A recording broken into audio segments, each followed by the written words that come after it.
tenemos esta jornada invitado a Alejandro Pino, periodista de profesión, consultor de empresas y además gerente de la Asociación Chilena de Seguridad en la zona de La Serena. Tercera y cuarta región. Tercera y cuarta región. Y usted estuvo 70 días ahí junto a estos mineros esperando el rescate, ¿verdad? Sí, exactamente. Primero que nada, un saludo a los televidentes de que para mí es muy querida. Yo estudié aquí en Puerto Montt, en el San Javier de Puerto Montt. Supongo que puedo nombrar al colegio del cual tengo excelentes y muy buenos recuerdos.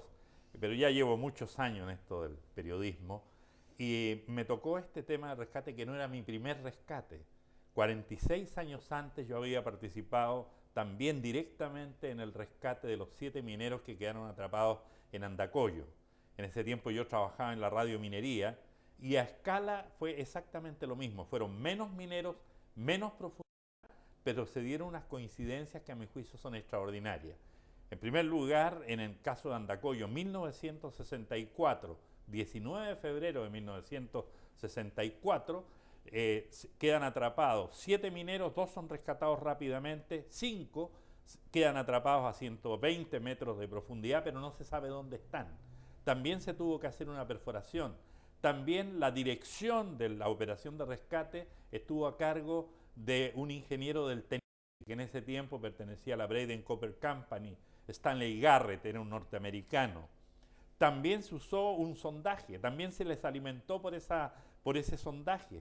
Pero ahí se lanzó, en ese tiempo yo trabajaba, era periodista en la radiominería de La Serena, y ahí lanzamos un micrófono y pudimos hacer comunicación. O sea, con los décadas mineros. atrás también con otro tipo de tecnología, ya había experiencia. Fíjate que yo estuve conversando con la gente de los equipos de perforación que no tenían muy claro cómo iban a proceder, que los ubicaran e hicieran la perforación.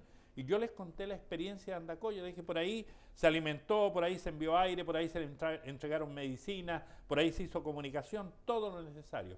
No digo que por eso se haya hecho, era la lógica que se hiciera igual en la mina San José. Alejandro, pero desde el punto de vista periodístico y de comunicaciones también, de una persona que se dedica a las asesorías en este ámbito, ¿cuál es la relevancia de hacerle un curso de oratoria, por ejemplo, o de cómo enfrentar los medios a los mineros?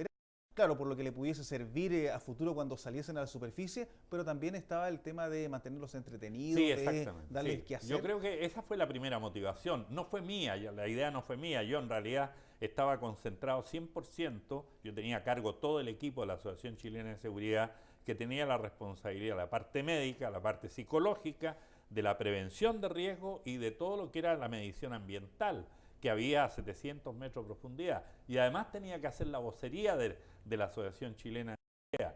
Entonces, el Alberto Iturra, el psicólogo que teníamos a cargo del tema, me dice un día: Alejandro, yo estoy mandándole libros a los mineros para entretenerlo y lo demás, ¿qué te parece si tú le haces unos cursos de oratoria, como una manera de que pasaran el tiempo? Bueno, partimos con eso y al primera hora de clase que tuvimos, se hacía por fibra óptica, yo los podía ver a ellos y ellos me veían a mí, claro, por videoconferencia. Me empiezan a preguntar, bueno, ¿cómo nos podemos manejar con los periodistas? Entonces cambió totalmente el foco y yo me dediqué a contarles cómo procedían los periodistas. Les dije incluso que afuera se iban a encontrar de pronto con 120 o 130 micrófonos y con 200 o 300 periodistas que iban a estar formulando simultáneamente preguntas. Fue mi primera lección. No se preocupen, ustedes contesten, primero elijan lo que puedan escuchar, porque va a ser una bulla increíble. Elijan la pregunta que mejor quieran responder y respóndanla. El resto de los periodistas tenemos un código. El que le tomaron la pregunta, ese tiene mejor suerte y a ese le responden. Y en segundo lugar, ustedes tienen otro derecho con el periodista a negarse a responder una pregunta que les parezca inconveniente. Y el periodista también lo va a entender. En el fondo enseñé los códigos que manejamos los periodistas y cómo también tratamos de sacarle la mayor cantidad de noticias posible. Claro, Alejandro, y varios aprendieron bastante bien porque han dado muchas entrevistas, sí, han recorrido el extranjero. Nosotros mismos acá estuvimos a 2 de ellos, quizá al más extrovertido también, el que fue el que salió a Mario Sepúlveda. A Mario Sepúlveda, sí, por ejemplo. El mejor alumno que tenía. Sí, no, y está claro, él tiene condiciones además naturales para hablar en público y para, incluso están dando charlas motivacionales hoy día con algunas universidades. Esos ejemplos, yo lo quiero llevar también al tema de las emergencias en general y la relevancia de una buena comunicación. Nosotros Sí. acá, el año 2008, tuvimos un caso muy relevante como fue la erupción del volcán Chaitén. Fueron sacadas, evacuadas en una noche prácticamente, más de 4.000 personas en un hecho inédito para la zona, donde incluso fue, claro, coordinado por el gobierno, pero además estuvieron las embarcaciones, los transbordadores, los armadores privados, Claro, colocando sus embarcaciones. Y claro, se generó también todo un tema comunicacional. A su juicio, con la experiencia que usted tiene, la importancia, por ejemplo, de generar buena comunicación, a propósito del terremoto también, sí, del 27 de exacto. febrero, con los medios de comunicación, con estas emergencias que de alguna u otra manera nos están tocando en Chile. Bueno, técnicamente yo he hecho cursos sobre eso, es decir, he dictado cursos, he preparado a grupos de periodistas de empresas grandes.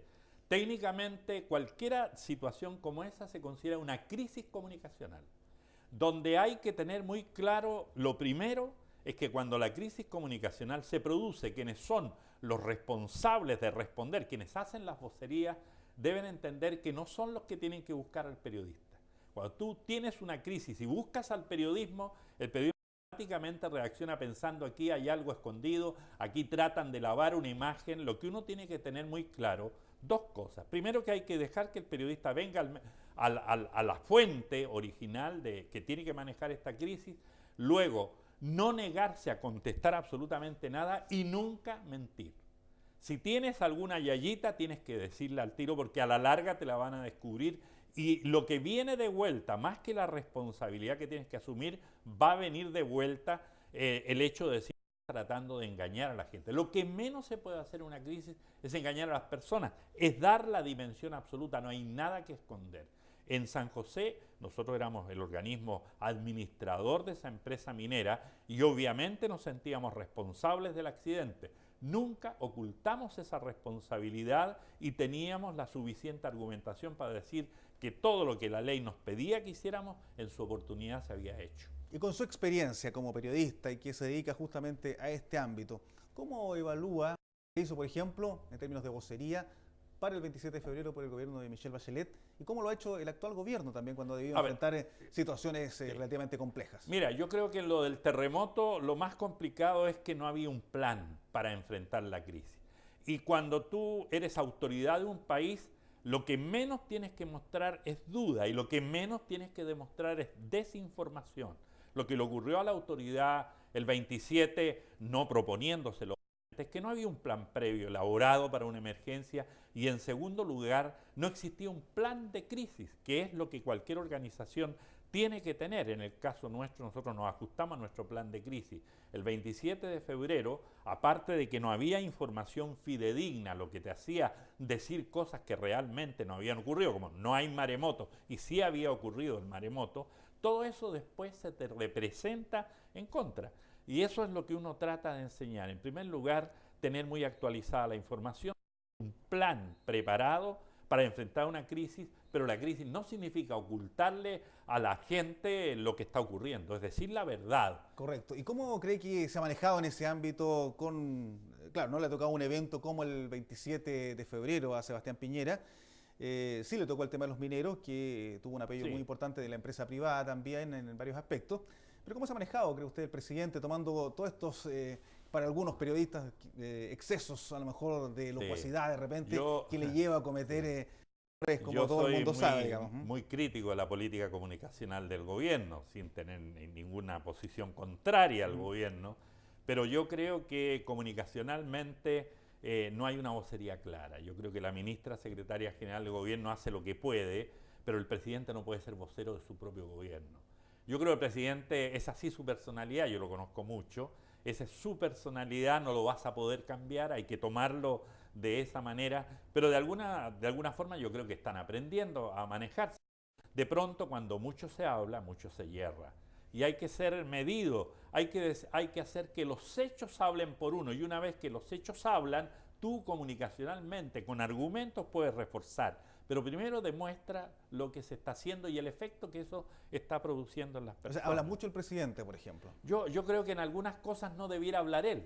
Debiera dejar que hablen los hechos que se desarrollan. Más que volver a repicar primero el campanario antes de la misa.